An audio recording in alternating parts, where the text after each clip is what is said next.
5 Run Away Together by Enid Blyton, dramatised by Edward Philips. It was a beautiful sunny summer day, and the little station was crowded with visitors disembarking from the London train.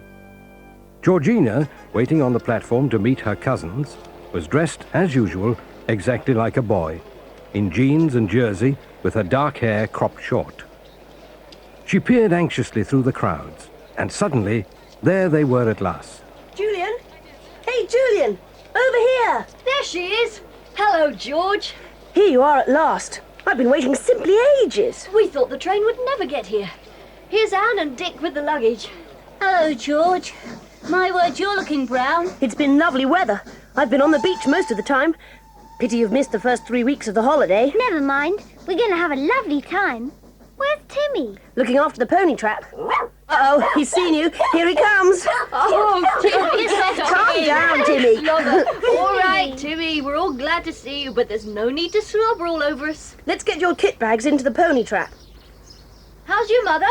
She's lying down. She's sorry she couldn't come to meet you. She's not feeling too well. I think it must be the heat. And how's Uncle Quinton? Father's all right. Only he's worried about Mother. He doesn't seem to notice her much when she's well and cheerful, but he gets awfully upset if she's ill. So be careful of him at the moment. You know what he's like when he's worried. Right. Is everything in? Hold tight then. Walk on. I'm longing to see Curran Cottage again. I'm so glad our parents let us come up again this summer. George, you are lucky to live up here overlooking the beach. Doesn't the sea look lovely? Beautiful. And there's dear old Kieran Island. Have you been across yet, George? No, my boat's been in for painting. It's ready now, though, and I thought we might go over tomorrow. In fact, I was thinking it would be marvellous if we go and stay there for a whole week by ourselves. I'm sure Mother would let us. A whole week on the island. Sounds too good to be true. Do you remember the fun we had in the ruined castle last year? Yes, when we found that old map and looked for hidden treasure in the dungeons. And couldn't find it. And the time that old wreck was washed up on the rocks. Yes, and do you remember I said I would divide the island into 4 and we'd all share it? It belongs to Mother, really, but she said she'd give it to me. And I meant it, you know. I think of it as our island, not just mine. What about Timmy? Oughtn't he to have a share as well? Can't we make it 5 bits? One for him too. Well, he can share my bit. How's the wreck? It must be just about battered to pieces by now. I don't know. It's on the rocks on the other side of the island, remember, so you can't see it from here. But we can have a look at it when we go over. I don't think it'll last another winter anyway. Hey, what's that over there on the island? Golly, it's a column of smoke. It must be day trippers. Day trippers on my island. Our island, George. Our island, I mean. If anyone's gone over to our island, I shall be very cross indeed. It might not be day trippers. It might be coming from a ship out of sight behind the island. Yes, that could be it. Well, I just hope it's not day trippers, that's all. George, I wonder if the rabbits over there are just as tame as ever. It's no good you're thinking about rabbits, Timmy. You know I don't allow you to chase them. Well, here we are. Let's get the bags down. I say, who's that woman at the gate? She looks awfully bad-tempered. The new cook. Joanna's had to go and look after her mother for a while. This one's called Mrs. Stick. She looks a real old stick. Yes, I'm afraid she's not very nice. She has her son Edgar with her. He's a real little horror. And she has a dreadful dog, all sort of mangy and moth-eaten. It's kept in the kitchen and Timmy isn't allowed near it. Good thing, too, because I'm sure he'd eat it. Let's take your things inside. Mother's lying down upstairs and Father's gone out for a walk. Mrs. Stick, do you think you could make us some tea? I don't know about that. I've got things to do. I didn't bargain for 3 more children traipsing along. Father did tell you they were coming, Mrs. Stick. Well, I don't know. I'll see what I can do. But don't expect too much. There's never a minute's peace in this place. It's all go, morning, noon and night. Yes, I see what you mean, George. Come back, Joanna, all is forgiven. Yes, and this is one of Mrs. Stick's good days. Georgie, porgy, pudding and pie. Georgie, porgy, pudding and pie. That's Edgar. He's always singing that, ever since he found out that I don't like being called Georgina. He thinks he's being clever. I wonder you put up with him, George. Well, I feel frightfully fierce down inside me when I hear him singing silly songs at me like that and calling out names. But you see, Mother really hasn't been well, and I know if I go for Edgar, Mrs. Stick will leave, and poor old Mother would have to do all the work, and she really isn't fit at present. So I just hold myself in. Georgie, Porgy, pudding and pie. Georgie, Porgy, pudding and pie. Oh! Oh, get him off me! Get him off me! Well, Timmy certainly doesn't hold himself in. No, he doesn't like the Sticks any more than I do, or Stinker either. Stinker? Mrs. Stick's dog. His name's Tinker, but Stinker's a better name for him, because he really does smell awful. I say, George, look over there on the island. The smoke's vanished. So it has, Anne. There's no sign of the ship, though. We ought to be able to see it by now, coming out from behind the island. If it was a ship. Come on, then. Let's see what Mrs. Stick's been kind enough to provide for our tea. After tea, such as it was, the children took a stroll along the beach. Although the sun was setting, the air was warm and pleasant, and they returned in high spirits, looking forward to supper and a game of cards before bed. They went into the sitting room, and to their great surprise, who should they see but Edgar, lounging on the sofa with his feet up, calmly reading one of Julian's books. Edgar, take your feet off the sofa at once. What are you doing in here? And who told you could borrow my book? I'm not doing any harm. If I won't have a quiet read, why shouldn't I? You wait till my father comes in and finds you lolling about here. My goodness, if you'd gone into his study, you'd have been sorry. I have been in there. I've been playing with those funny instruments of his. How dare you? Even we're not allowed to go into my father's study. As for touching his scientific instruments... I think we'd better get your father to deal with this as soon as he comes in, George. He's been in and gone out again. What do you mean? What's happened? Find out for yourself. Oh, keep that dog off me! Keep him off! It's all right, Timmy. We'll handle this. Now then, Edgar, are you going to tell us what's happened? There's nothing much to tell. Your father came home and your mother was suddenly taken very ill with a terrible pain. And they got the doctor and your father went with her. To the hospital, I suppose. Poor Mother. If only we hadn't gone out. Oh dear, how can we find out what's happened? There's a note over on the mantelpiece. All right, now off you go, and don't let us catch you in here again. What does the note say, George? Dear Georgina, your mother has been taken very ill. I'm going with her to the hospital. I shall not leave her until she's getting better. I'll telephone you at 9 o'clock tomorrow morning to tell you how she is. Mrs. Stick will look after you all. Try to manage until I come back. Your loving father. Oh, dear. I can't bear Mother going off like this. She might never come back. Don't be silly, George. Of course she will. Cheer up. It isn't like you to give way like this. But I didn't even say goodbye. I must go and find her and see how she is. You don't know where they've taken her. And if you did, they probably wouldn't let you in. Well, I suppose you're right. But still, it's just not... What do you mean, upsetting my Edgar and setting that dog of yours onto him? How dare you? He only got what he deserved, Mrs. Stick. He'd no business to be in here just because George's mother and father are away. That's right, Mrs. Stick. Now, could we please have some supper if it's not too much trouble? You're downright insolent. If I have any more nonsense from you, I'll get you no supper, nor any other meals either. And don't you go setting that great brute of yours onto my Edgar again, or I'll poison him. You see if I don't. If you don't get us any meals, we'll get them ourselves.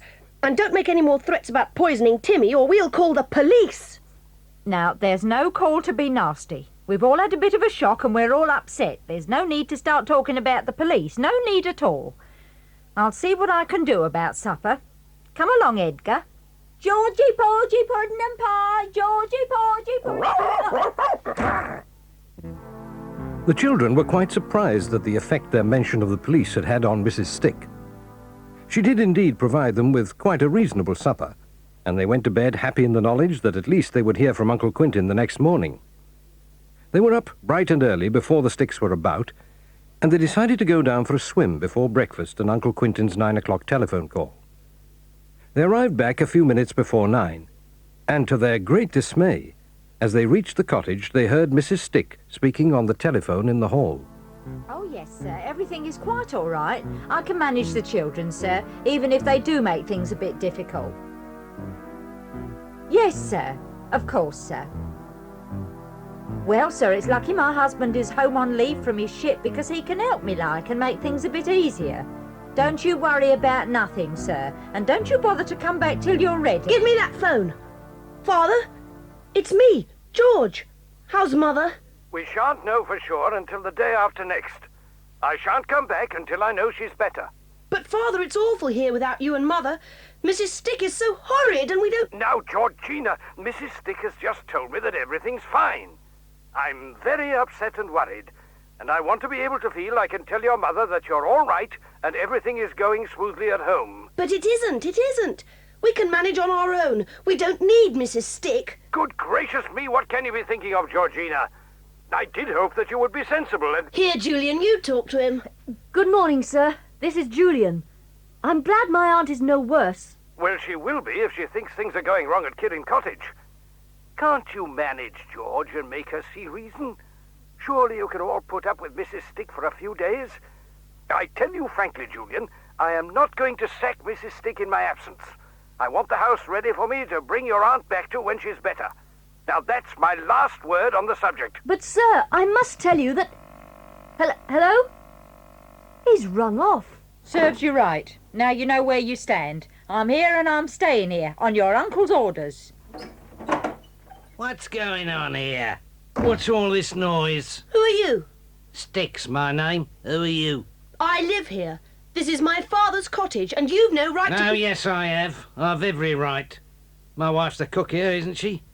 My ship's in and I'm on leave. Your father arranged with my wife that I could stay here when I was on leave. So what are you going to do about it? Now, look here. No, you look here, Sonny. My missus has told me all about you lot and that dirty great dog of yours, and how you're always picking on my Edgar. Well, you cut it out while I'm here, see? Otherwise you'll have to answer to me. And you'll get your meals when it suits us, and you won't get nothing unless you behave. Do I make myself clear? That day was just about the most miserable the children had ever spent. The Sticks behaved as if they owned the house, and the children began to feel more and more desperate. They were provided with only the skimpiest of meals, and that with a very bad grace. In the evening, they all met in George's room to discuss the situation. What are we going to do about the Sticks? Well, we can't go on like this, that's certain. We can't make them go away, so that leaves only one thing. What's that? We'll go away ourselves. What? But George, where can we go? To Kirin Island, of course. Remember I suggested we should spend a whole week there? Well, now's our chance. There's nothing stopping us. My boat's all ready. Now, wait a minute. I think it's a very good plan, but there are lots of things we've got to think about very carefully. First of all, what are we going to eat? Oh, that's easy. Mother has a store cupboard where she keeps dozens and dozens of tins of food in case we ever get snowed up in the winter and can't go to the village. And I know where she keeps the key. Splendid. We can make a list of what we take and replace everything when we come back. It'll be my birthday soon, and I'm sure to get some money from my father. What's in the cupboard, George? Everything we want. Tins of soup, meat, fruit, tinned milk, sardines, biscuits. Well, that's the biggest problem solved. Now, what about water, George? Is there any on the island? Well, I suppose there is some in that old well. We'll have to take a bucket and a rope. But we'll take 2 or 3 big containers of fresh water as well, just in case. I've got my little stove for boiling water and heating things up, and we can take methylated spirits and matches, and plenty of candles. We can't use our torches all the time. The batteries would soon run out. Where are we going to sleep at night? There's a room in the castle we can use. It's the only one left which has walls and a roof. It should be dry enough. We can collect heather for our beds and cover it with rugs. We'll take all the rugs we can find and some cushions for pillows. Isn't this thrilling? I don't know when I felt so excited. I feel like a prisoner escaping to freedom. Won't the Sticks be amazed when they find us gone? We'll have to decide what to say to them. We don't want them sending people after us to the island, making us come back. I don't think they should know we've gone there. I know what we'll do. There's a train that leaves the station at about 8 o'clock in the morning, which would be the one we'd catch if we were going back to our own home. We'll find a timetable, leave it open on the dining room table, as though we'd been looking up the train time, and then we'll all set off across the moor at the back of the house, as if we were going to the station. Yes! And then the Sticks will think we've gone to catch the train back home. They'll never guess we've gone to the island. That's a good idea. But how shall we know when Mother and Father are back? Is there anyone you could leave a message with, George? And also leave 2 of the kit bags with our clothes in? Someone you could really trust? Alf, the fisher boy. He used to look after Timmy for me when I wasn't allowed to have him in the house. I know he wouldn't give us away. Right. We'll call on Alf before we go then. Now come on, we've got a lot to do. And we're going to have to be very, very quiet. Luckily for the children, the Sticks were extremely sound sleepers. They managed to sneak out of the cottage and load everything up in George's boat without waking them, though they had to make several trips, and it was nearly morning before they had finished. Then, just as the Sticks were getting up, they found the train timetable, left it open on the dining room table, and crept out of the house by the back door. They set off across the moors, and when they were out of sight of the cottage, they doubled round to the beach and found the boat. It was a lovely sunny day with a calm sea, and they arrived at the island in no time at all. But then they ran into their first problem. The room in the ruined castle, which they had hoped to sleep in, was completely uninhabitable. The roof and part of the walls had fallen in, and the place was damp and unfit to live in. And then Julian suggested that there might possibly be somewhere on the old wreck where they could store their things and find a sheltered place to sleep. They decided to cross the island and take a look at once. The wreck was nearer to the shore than it had been the previous summer, and they clambered over the rocks and up onto its sloping deck without difficulty. Poor old wreck. She's been battered about a good bit this last winter, hasn't she? I don't think we'll be able to sleep here, Julian. It looks awfully dangerous. Yes, there are a lot more holes in her side, and part of her mast is gone, and quite a lot of the deck. Ooh, what a horrid smell. Do all wrecks smell like this? I don't think I'll go and look down in the cabins like we did last time. The smell will be worse down there. I don't think any of us should go below. It's too risky. The whole ship's falling to pieces. I'm half afraid we're going to go through the planking at any minute. We certainly shan't be able to sleep on board or even store our things here. It's out of the question. Which still leaves us with a problem. I think we'd better have... I say, come over here, quick! I found something! What is it, Dick? What's the matter? Look! That wasn't here when we came last summer, surely. It's a little black trunk. No, that wasn't here before. It's not been here long either. It's quite new and dry. Whoever does it belong to? And why would they leave it here? So there has been someone on the island. Do you think it could be smugglers? It might be. This would be a very good place for smugglers. Ships that knew the way could put in, cast off a boat with smuggled goods, leave them here and go on their way, knowing that people from the mainland could come and collect them at their leisure. Do you think there are smuggled goods inside the trunk, Julian? Diamonds and silks and things like that? I don't know, Anne. Let's see if we can open it and find out. Well, there doesn't seem to be a lock. It's just tied with a piece of rope. If I can just undo... There! That's got it. Why, it's clothes. Look, a little girl's clothes. 2 blue jerseys. And a blue skirt. Look at these vests. And a warm coat. And here's a blanket embroidered with white rabbits. And dolls and a teddy bear. Golly, what are all these for? Why should anyone bring a trunk full of clothes to Kirin Island? We'd better put them all back and tie the trunk up again. We don't want the smugglers to know that we've discovered their little game, whatever it is. No, we want to try and catch them. Julian, do you really think we could? Why not? No one knows we're here. If we hide whenever we see a ship approaching the island, we might see a boat coming to the wreck, and we could watch and find out what's happening. I wonder who comes and collects the goods. This is going to be awfully exciting. We always seem to have adventures when we come to Kirin. I think we ought to be getting back. We don't want to get caught by the tide and have to stay here for hours and hours. And we've still got to find a place to sleep. Hang on a minute. What's up? Isn't that a cave? Over there, just beyond that big rock? If it is, it would be a simply splendid place to store our things in, and even to sleep in, if it was out of reach of the sea. There aren't any caves on Kirin, as far as I know. Wait a minute. I think you're right. It is a cave. I've never explored this part of the island, and it couldn't be seen from the land. If it is a cave, we might be in luck. Let's go and see.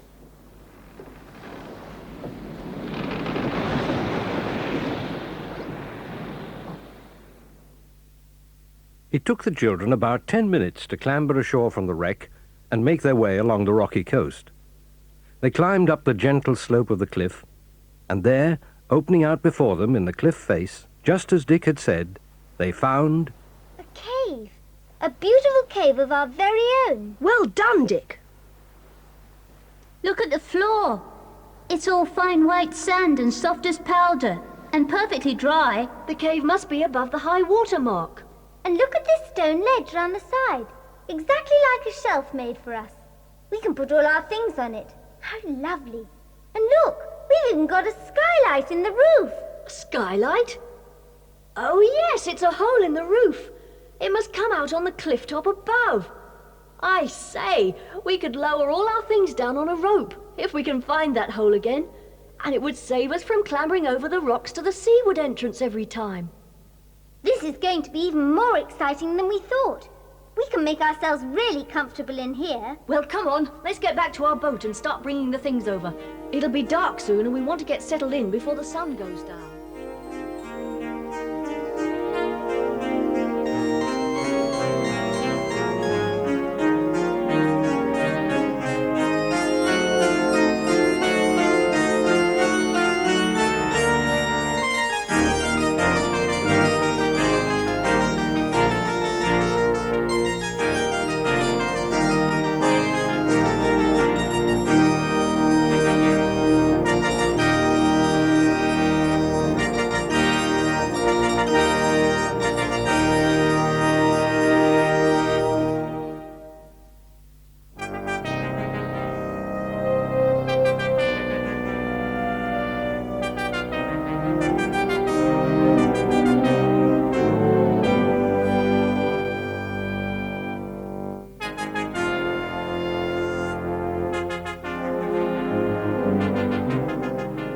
They found the hole on the cliff top almost completely hidden by a great clump of blackberry bushes. Then they moved all their stores over and lowered them down with Julian's rope. Julian made a sort of ladder by tying a series of knots in the rope, which made it easier for them to get in and out of the cave. Timmy couldn't climb down, of course, but he just jumped into the hole. Luckily, the sand-covered floor of the cave cushioned his fall. After a splendid supper, Anne and Dick turned in, and George and Julian went up to the cliff top to keep watch. It was quite dark at first, but soon the moon came up and they could see the wreck on the rocks below them, a vague outline in the shadows. It was so warm and pleasant on the cliff top that before long they both dozed off. There was no sound but the soft breaking of the waves on the shore below.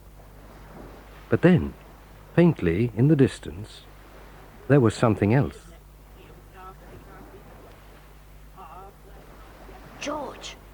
George, wake up. Huh? What is it? Shh, listen. I think I can hear voices. They're coming from down there, on the old wreck. Look, there's a light. There's someone on the wreck and they've got a lantern. Smugglers. It must be. I wonder if they've come to collect that trunk. Can you make them out? No, the moon's going behind the clouds. Look, the light's going lower. Whoever it is must be climbing down to a boat beside the wreck. They wouldn't need a boat to get ashore. No, but perhaps whoever it is has come from a ship out to sea somewhere. If only if it was a bit lighter. Julian, there are 2 lights, and one of them's going out to sea. It must be a boat. George, isn't that a light flashing out there on the horizon? Yes, it is. It must be the smuggler's ship. They've brought something in and now they're going back. The other light's coming ashore, so there must be 2 lots of smugglers. Ah, here comes the moon again. That's better. There they are. There are 3 of them. They've got the trunk with them. Yes, and one of them's carrying some sort of bundle over his shoulder. Can you make out their faces? Not from this distance. There's a tall one, and a shorter one, and the third one's quite small. Perhaps he's a midget. Yes, or a child. They're heading off towards the castle. I wonder how long they've been on the island. And I wonder if they've spotted our boat. What's in that bundle, do you think? I wouldn't be surprised if... What on earth was that? It came from down there. It sounded like someone screaming in fright. A girl. The bundle. George, you don't suppose... I don't know. But there's no way of finding out tonight. Let's go down and tell the others, and then first thing tomorrow, we'll go over to the castle and scout around. There's something strange going on, Julian. Something very strange and very unpleasant. The next morning, after an early breakfast, they made their way cautiously over to the ruined castle, praying that Timmy wouldn't bark and reveal their presence to anyone lurking in the ruins. They lay flat on their faces on a piece of high ground overlooking the courtyard and waited. Half an hour passed with no sign of any movement below. They were just about to give up when, suddenly, 3 figures and a dog emerged into the sunlight from the steps leading down to the dungeons. Why, it's Mr. Stick. And Mrs. Stick. An old spotty-faced Edgar. There's your midget, George. And look, there's Stinker. Golly, don't tell me the Sticks are the smugglers. They've come up from the dungeons. Do you suppose that's where they're hiding the smuggled goods? Look out! I think old Stinker's spotted us. He's coming this way. Keep down. He may just be chasing a rabbit. Keep quiet, Timmy. Hold him, George.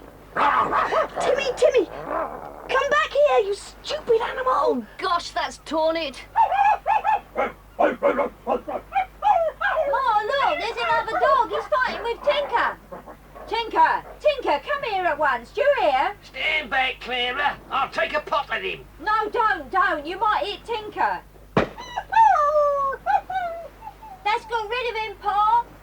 Tinker, are you all right? Oh, you poor thing. Where'd that dog go? Did you see Edgar? No, Pa, I think you missed him. Pa, it didn't half look like the dog the children had at the cottage. What are you talking about? They've gone home, haven't they? Course they have, you stupid boy. We saw them sneaking out the back door, didn't we? That must have been a stray dog left here by some day tripper. You'd better keep away from here. I won't miss next time. Well, it looked like the same dog to me. Well, I don't see how it could be. But if it is, that means those kids are on the island somewhere. But if they're here, how are we going to... All right. We don't know for certain, do we? But if they are here, we'll soon find them. Their boat's got to be around somewhere, and there can't be too many places for them to hide. Anyway, they can't go far. We got plenty of time to get a bite to eat, and then we'll take a look round. And I'll bring my gun with me. Oh, Timmy, what have you done? You've given the game away. Well, at least we know for certain that the Sticks must be mixed up in this smuggling business. They didn't come to the island to look for us. Yes, but we still don't know for sure exactly what's going on, or who it was that screamed last night. Well, we can't risk trying to find out any more just now. Mr. Stick is dangerous. He's got a gun, and I don't think he'd hesitate to use it. Hadn't we better go back to our boat and go home while they're in the dungeons? Well, we could do that.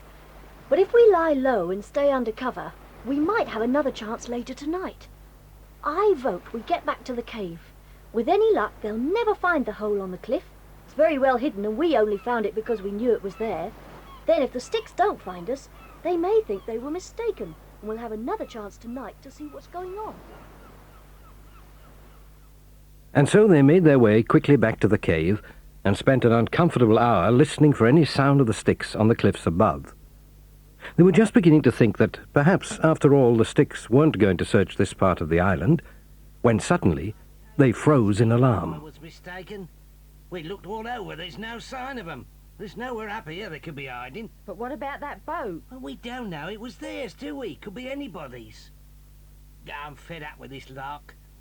We'll just take a look in this clump of bushes over here, and if they're not here, we'll go back. Come on, Clara, give me a hand. Edgar, you go and look over there by those blackberry bushes near the edge of the cliff.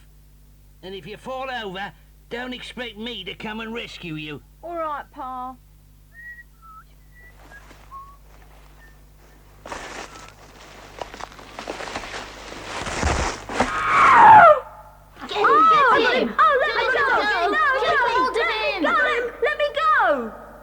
Now then, Edgar, if you make any attempt to call out, I'll tell Timmy he can have a bite of any part of you he likes. Understand? Yes, keep him off me. Right. Now then, let's all keep absolutely quiet. Edgar! Edgar! Drat that boy, where has he got to? Edgar, where are you? He must have wandered off back to the castle. I'll give him a box on the ears when I get hold of him. Come on, Clara, there's nothing up here. Let's get back down. Phew, they've gone. Thank goodness for that. What you doing on the island? We thought you'd gone home. It's our island. We've every right to be on it if we want to, but you have no right at all. What are your father and mother doing here? Dunno. Now look here, Edgar. You'd better tell us all you know. You're in league with the smugglers, aren't you? Smugglers? I don't know what you're talking about. Don't you? Then what are you doing here? I'll tell you, I don't know. Pa and Ma never tell me nothing. All I know is they had to collect the little girl in the trunk and take 'em down to the dungeon. What little girl?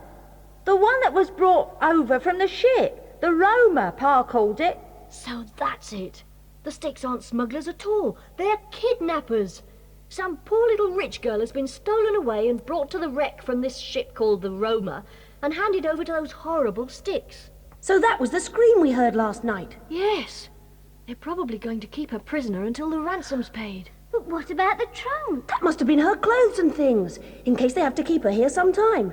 Julian, we've got to rescue her. You're right, George. The thing is, how? And what are we going to do with old Spotty Face here? Don't call me Spotty Face. You've got no right to keep me here like this. Oh, yes, we have. You're trespassing, and you're our prisoner. If we let you go back to your parents, you'll tell them where we are, and we don't want them to know we're here just yet. We're going to spoil their pretty plans for them. Well, I won't stay here, and that's flat. Oh, yes, you will. You'll jolly well stay here until we decide to let you go. You've got no And right. let me warn you, Spotty Face, that if you try to escape, Timmy will have a few words to say to you. Won't you, Timmy? So far, so good. But there still remained the problem of how they were going to rescue the little girl. And here they had a stroke of luck. About 1 o'clock, Julian went over to the castle on his own to see if he could find out what was happening over there, and returned with some very good news. Listen, everybody. The Sticks have gone off in their boat back to the mainland. They're worried stiff. They looked all over for Edgar, and they think someone's taken him off the island, so they've gone back to see if they can find out what's happened. Now, this is our chance. What I propose is this. We'll go down into the dungeons now and rescue the little girl. Then we'll bring her here to our cave. We'll give her something to eat, then we'll take her off in our boat, go to the police, find out where her parents are, and telephone them to say she's safe. What do we do with Edgar? I know. We'll put Edgar into the dungeons instead of the little girl. Think how astonished the Sticks will be to find the little girl gone and their dear old Spotty Face shut up in her place.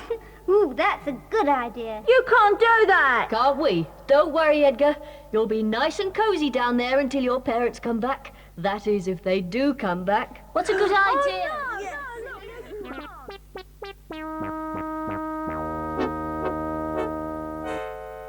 So up the rope they went, one after another. Edgar refused to go at first, but with Timmy snapping at his ankles below, he soon changed his mind and went up very quickly indeed, and was hauled out at the top by Julian. Across the cliffs they went, over the low wall of the castle, and down into the dungeons. They came at last to a room with a big wooden door, bolted on the outside. Is this the place? Yes. Hello in there. Are you all right? We've come to rescue you. Hello? Who are you? Oh, please hurry. It's so dark in here. Just undoing the door. Don't be afraid. You'll soon be safe. Oh, thank you, thank you. I was so frightened. Everything's all right now. You're quite safe. Where am I? What's been happening? You were kidnapped. But don't worry, it's all over now. We want you to come with us back to our cave, and we'll tell you all about it. I'm so glad to be out of that horrid dungeon. This is Timmy, our dog. Hello, Timmy. What's your name? Jennifer Armstrong. What's yours? George. And this is Julian, Dick, and Anne. This is Spotty Face. He isn't a friend of ours. It was his father and mother who put you here. Now we're going to leave him here in your place. It will be a nice surprise for them when they get back. Now, look here. Come on, Edgar. You can have a taste of what Jennifer has had. It'll do you good. No, you Yes, can't we leave will. me Don't- here. No, you can't. I'll starve to death. No, you won't.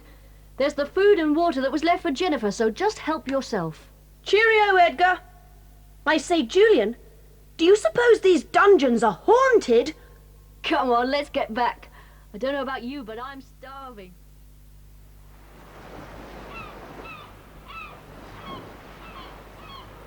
How did you come to be kidnapped, Jennifer?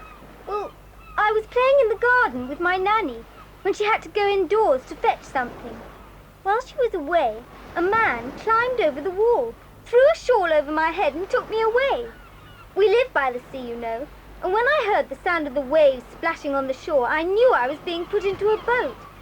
I was taken into a big ship and locked down in a cabin for 2 days.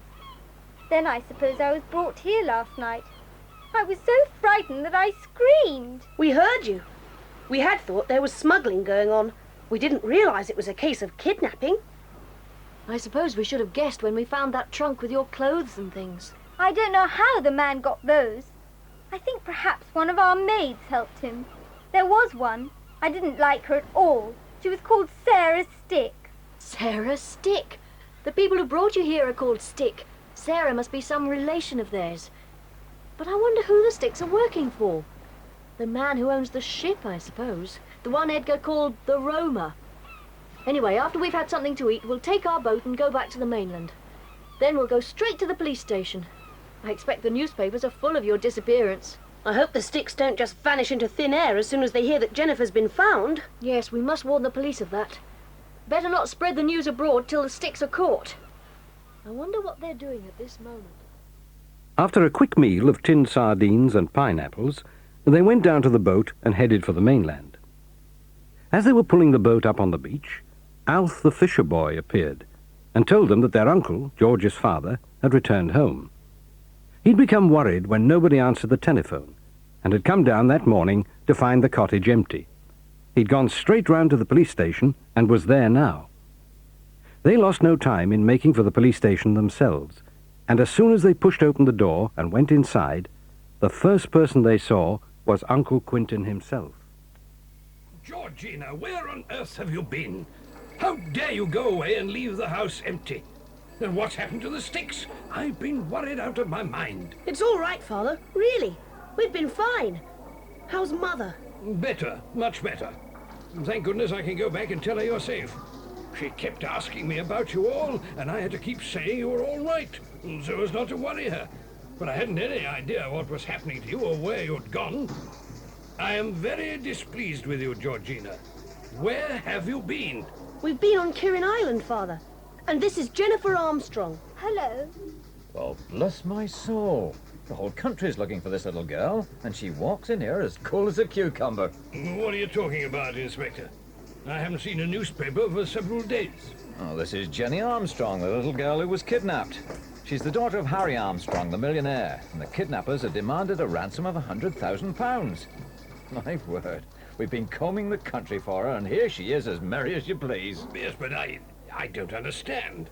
George, what is all this about? And what's happened to the Sticks? The Sticks are mixed up in the kidnapping, Father. They were holding Jennifer prisoner on the island. Good gracious. And how did they carry out the actual kidnapping? Oh, they didn't. That was somebody else. The kidnappers brought Jennifer to the island in a ship called the Roma. Did they indeed? We know all about the Roma. We've had our eye on her for some time. She's owned by somebody we're very, very suspicious of. We think he's dabbling in a whole lot of very shady deals. Oh, this is very good news indeed. The thing is, where are the Sticks, and how can we catch them now you've got Miss Jennifer out of their clutches? I'll probably deny everything. They won't be able to, sir. And I think I know how we could catch them. You see, we've left their nasty son Edgar locked in the same dungeon where they put Jenny. If one of us could pass the word to the Sticks that that is where Edgar is, they'd go back to the island, and you could catch them there red-handed. It wouldn't be much good their denying then that they don't know anything about the island and had never been there. Oh, that would certainly make things a lot easier. Provided the Sticks haven't already left the village, you should run into them sooner or later, especially if they don't know they've been found out. And we'll keep that quiet for the moment. We'll have to tell Miss Jennifer's parents, of course, but we'll let them in on our little plan. Now, you're the eldest. What's your name? Julian, sir. Right, Master Julian. You keep an eye out for the Sticks, and when you see them, you tip them the wink about their son being locked up on the island. We'll keep a watch on the beach and follow them when they go across. That should do the trick. Well, thank you all very much. You've been a great help. Everything went exactly according to plan. Julian did meet Mr. Stick later that very afternoon, and when he told him where Edgar was, Mr. Stick went very red in the face indeed. He slunk off without a word, and Julian went at once to the police station to report the meeting. The inspector decided to leave for the island at once with 3 large policemen, in order to get there ahead of the Sticks and lay a trap for them. With Uncle Quentin's permission, the children went along as well. The whole party went down into the dungeons and hid in the darkness. They didn't have long to wait. My Edgar's locked in there, I'll have something to say about it. Locking up a poor innocent boy like that, I don't understand it. If he's there, where's the girl? Do you know what I think? I think the boss has double-crossed us to do us out of our share of the ransom money. Yeah, you may be right, Clara. But how did that boy Julian know where Edgar is? And how did those kids get mixed up in this in the first place? I'm going to get to the bottom of this if it's the last thing I do. Here we are. Now, put that lantern down and give me a hand with the door. Edgar? Are you in there, Edgar? Ma, let me out! Quick, I'm scared! Get me out of here! Hang on, son, we're coming. Oh, Ma! Who put you in here, Edgar? You tell your pa and he'll knock their heads off, won't you, Pa? Putting a poor frightened child into a dark dungeon like this, it's a wicked thing to do. You're right, Clara Stick. To shut up a poor frightened child in that dungeon is a wicked thing to do. And that's what you did, isn't it? You put Jenny Armstrong in there. She's only a little girl. This boy of yours knew he wasn't coming to any harm, but that little girl was scared to death. We've been double-crossed. It's a trap. There's the girl and all those other kids too. What is all this? I don't understand what's happening. You'll have plenty of time to work it all out, Mr. Stick. About 5 years, I should think. Goodbye, Mr. Stick. Goodbye, Mrs. Stick. Goodbye, Spotty Face. We won't be coming back with you, Inspector. Father said we could finish our holiday here on the island, so we're staying. Oh, I see. All right, miss. We'll be getting along then. Thanks for all your help. Enjoy your holiday. We will. And so they did. 4 children and a dog, happy and carefree, alone on an island they loved. It turned out to be one of the most enjoyable weeks they'd ever spent. And I think they deserved it. Don't you?